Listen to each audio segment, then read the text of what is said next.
Thank you, Chris, for the introduction. The secret ingredient to monetizing all that IoT and connectivity stuff. In the last years, we have seen an explosion in our society's understanding of the potential for connected devices. Driven mainly by smartphones and the ease of connection to the internet, just about everyone, it seems, from your primary school kid to their grandmother, is getting connected. And within industry, companies have increasingly digitalized their products, presenting new opportunities for connectivity and mobile working. Big businesses such as GE, Siemens, and Microsoft are investing heavily in promoting these new technologies. The resulting hype makes it feel like we're all being bombarded with technology jargon such as the Internet of Things, IoT, analytics, M2M, connected products. The message being, invest now or be overtaken by your competitors.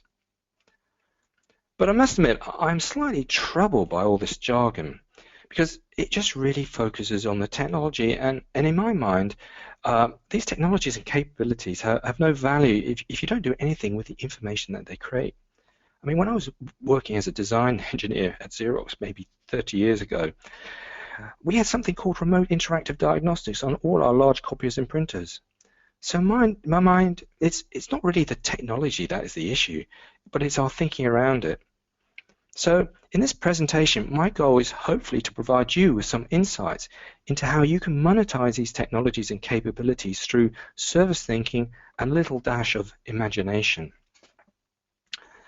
But briefly, an introduction to myself to give you a bit of perspective on where I'm coming from. On the left, you'll see that I've spent most of my career in industries such as copiers, fasteners, injection molding machines, mainly leading service transformation.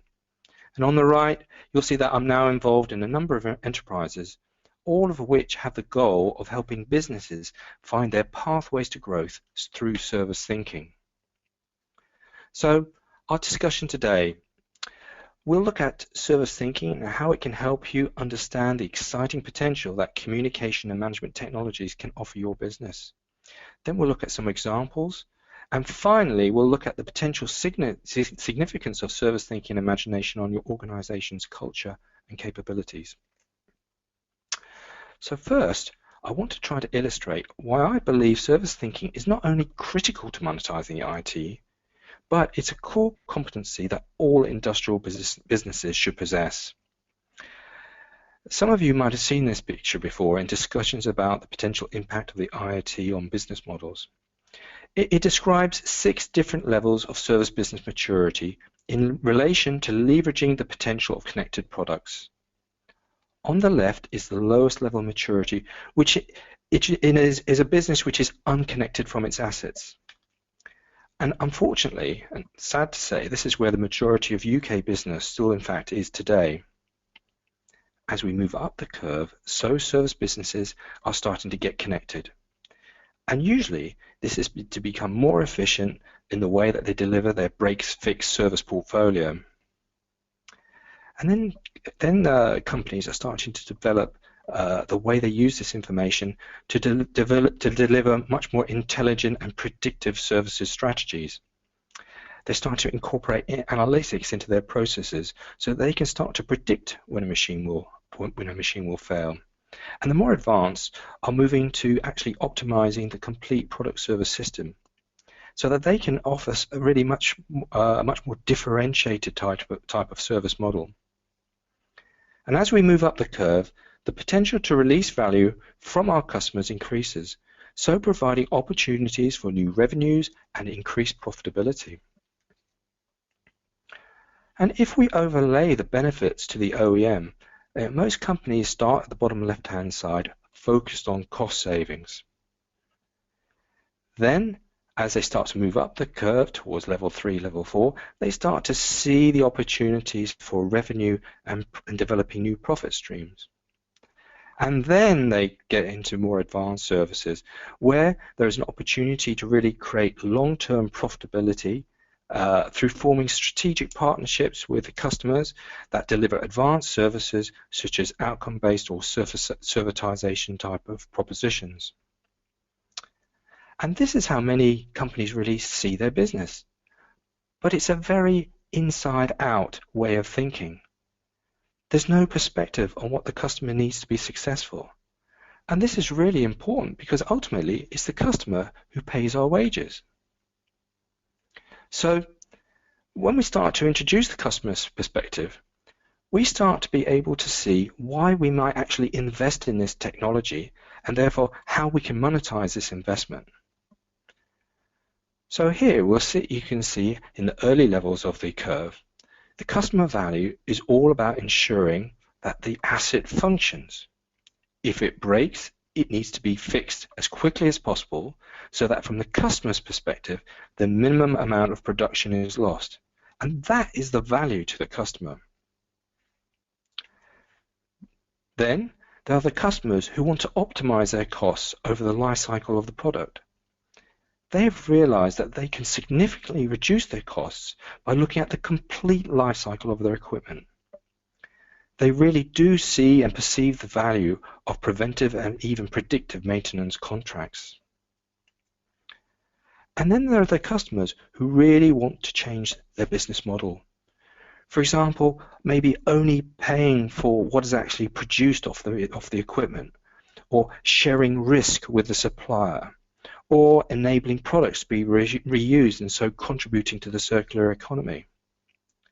These types of customers, they're really wanting to change the relationship between themselves and their suppliers. So that is much, much more strategic in nature. But this is still quite generic. And I think in order to really use this approach, it's important to delve much, much more deeply into your specific industry and customer value chain. Because the value and hence the profit pools that a company can dip into when developing their service business is really hidden within this total cost of ownership. And I always think of it as a bit like an iceberg. For many products, the product only actually represents a small fraction of the total cost of ownership. That's the cost element that you can clearly see. But underneath the waterline, there are a large number of other costs and activities that are associated with this total cost of ownership. So, for example, take a seemingly simple product like a metal fastener, a screw, a bog standard screw. Do you know that only 20% of the total cost of fastening is actually the part? 30% is the engineering, quality, purchasing and logistics, and a whopping 50% is in the assembly time for the part. So if you can offer services that can save assembly time, can save logistics, you can make a much greater difference to your customer than a few pence off the price of a screw. This is why services has transformed the dynamics of the fastener business in the UK, and why niche fastener businesses that address these kind of issues can have an EBITDA of over 30%. In fact, successful companies really understand this concept, and they develop their products and services and solutions to tap into these profit pools. So, in simple terms, service thinking is the realization that value is created by applying your technical and business knowledge to improve whatever it is your customer is trying to achieve.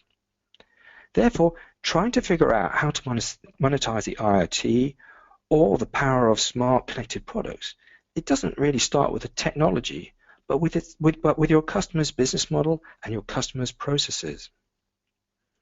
And as you explore their business model and their processes, you'll realize and see quite clearly that not all the customers' profit pools are the same, which means that customer segmentation is absolutely vital to success. A second insight that you will gain is that moving to the right of the curve that we just talked about, that is to the more sophisticated service business models, it actually might not be the right thing for all businesses. Many customer segments are just not willing to pay for these services. So this is why this type of thinking is so important to developing a good and successful IoT strategy.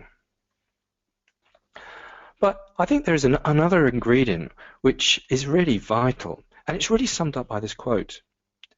Logic will get you from A to B, imagination will take you anywhere, And I think it's this imagination that really brings creativity to developing a successful service business, because it avoids you becoming trapped in old ways of thinking, and you remain open to the fact that the business models can change and evolve as you progress through your transformation journey.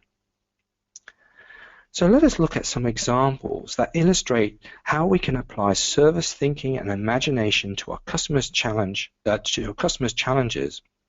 so that we can better utilize the capability offered by smarter connected products. So in this first example, I wanted to illustrate that service thinking and imagination is not just for big businesses. It also can be applied to small businesses in the most mundane of applications. So I recently met with Gerard Shaw, who is the managing director of a very small Northern Irish company called Listo, who style themselves as cloud data innovators. Gerard explained to me that all the imagination comes from his customers. His expertise is as an enabler, creating simple hardware, software platforms that collect and make data available to his clients. His goal is to find people with big imagination and insight. And he gave me a number of seemingly mundane examples where companies have done this. So here's the first one. Take a dairy cattle farmer. The yield of milk he can get from his cows can be boosted by a huge 30% if the cow has the right balance of additives in its food. This additive is known as nuts, and the amount is controlled for each individual cow through a feeder. It's so important to the farmer that the feed supplier actually guarantees to ensure that nuts are always available. So when an urgent ship of nuts are required, even if it's the farmer's fault, the feed supplier incurs significant costs. Now, someone in the industry with significant insight into the farmer's issues as well as the supplier's issues, they realized that by adding a simple monitor to the nut feeder to identify when the feeder was empty, as well as monitoring using RFID tags that an identified cow had actually eaten the feed, that they could use this information for both the farmer and the supplier. They developed a solution where this information was put into an easily accessible database in the cloud. Farmers could ensure that their cattle always had the correct level of additives and so ensure optimum milk output. The feed supplier could see the delivery problem before they actually happened. So this is an example of a simple IoT solution created through imagination that impacts the profitability of the farmer and the feed supplier. Another example Gerard identified was with third-party air conditioning maintenance. He had a company that was providing maintenance services to air conditioning systems covering a wide variety of brands.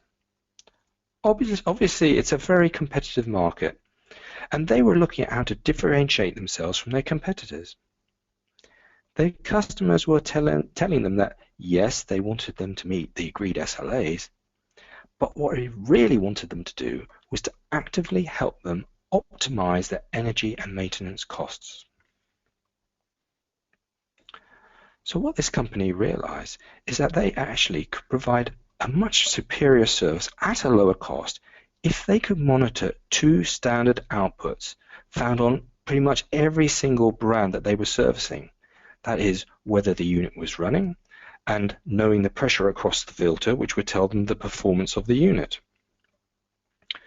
Through a very simple plug-and-play solution and a web portal application, they can now see failures when they happen, and so react before the customers even realize that their air conditioning unit has actually failed.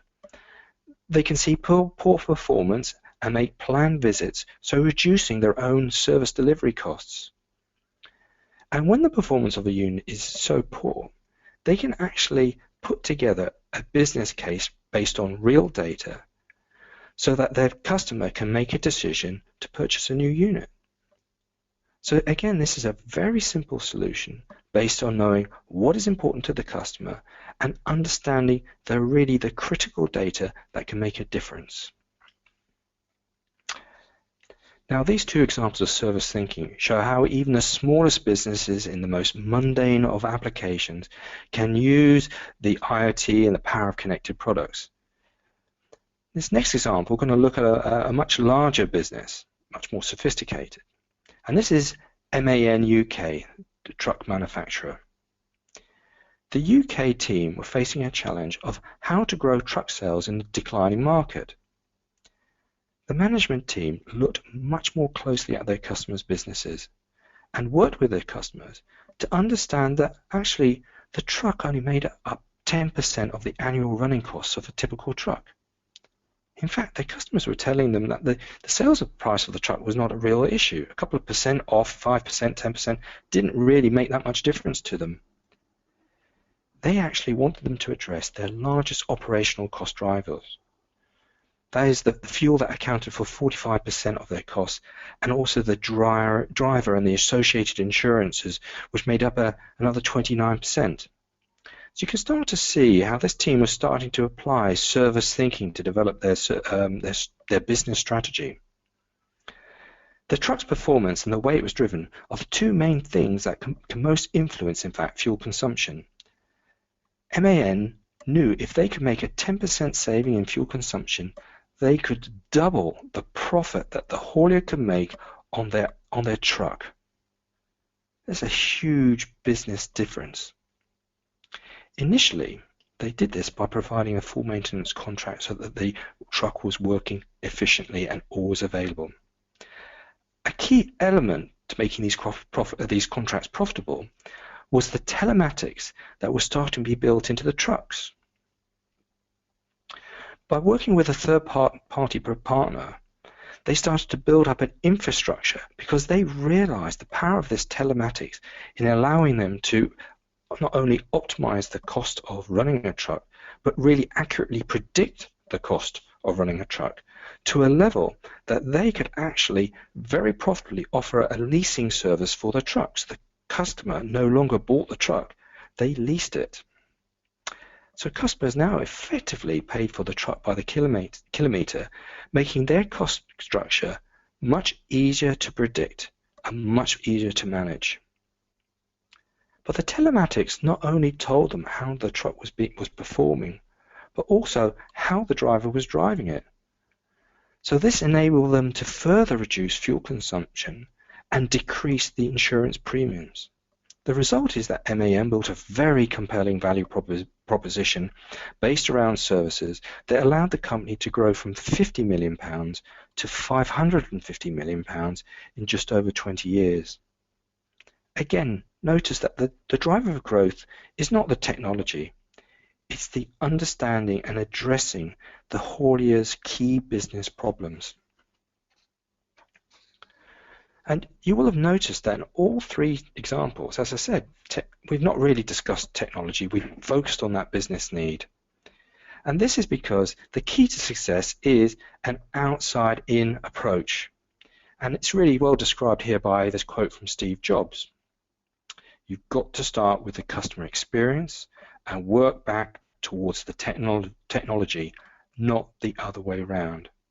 Now, I find this quite interesting because, remember, Steve Jobs actually had a bit of a reputation for pushing technology into the market, and Apple are known to be somewhat secretive about their approach to customers. However, it's interesting that he acknowledged that their success came from starting with the customer experience, even when the customer was not sure what that experience would be. And in many ways, the same is true for many engineering and manufacturing companies. A trap they fall into is to believe their customer does not understand their technology. So they push the products into the market. And this is an inside-out approach and often leads to disappointing results. An outside-in or a service thinking approach, it starts with the customer experience and the desired outcomes, and then a company figures out the solution to deliver that outcome. So what I'd like to do now is just look at like an overview of service thinking and how it can actually profoundly impact our organization. And this illustration just shows some of the factors that impacts a customer. Let's first look at the top half. That's the blue circle, and we'll try to apply some of the examples that we've really just discussed. So all three examples show how service is seen as an experience, and that the experience was an outcome.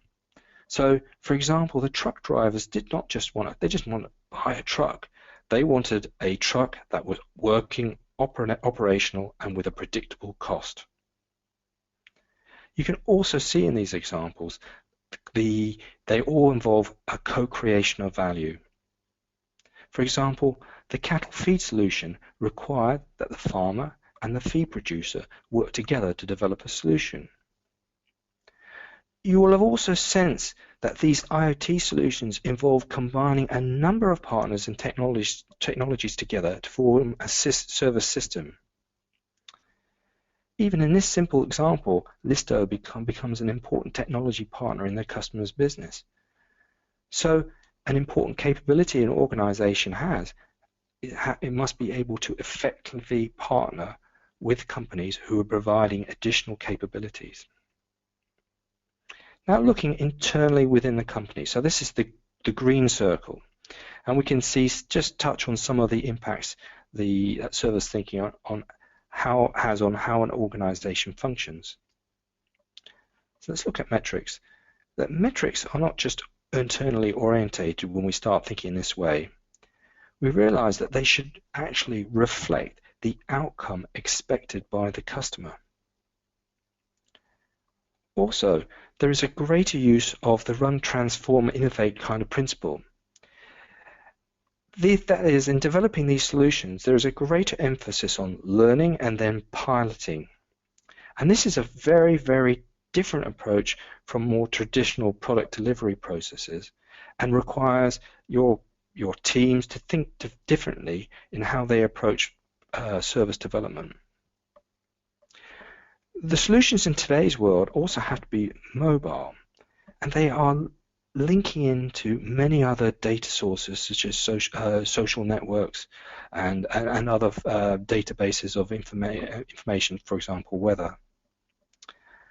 But it's really important that these are brought together and that they are scalable so that they can deliver a global service platform.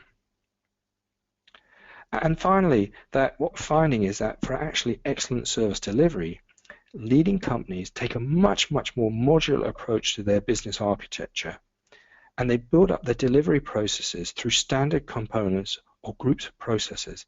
So this now requires a different way of thinking about our organization. So just in summary, what we've seen is that the key to monetizing the IoT is not to focus solely on the technology. That said, piloting does play an important role in terms of understanding the potential value to the customer. And it's very, very important for learning and triggering imagination. And finally, key is to develop a culture that incorporates service thinking, has an outside-in perspective, and encouraging imagination, encouraging people to take risks, to really understand the difference that your business can make to your customer's business. So with that, I'd like to pass it over to back over to Chris, and thank you very much for listening. Nick, thank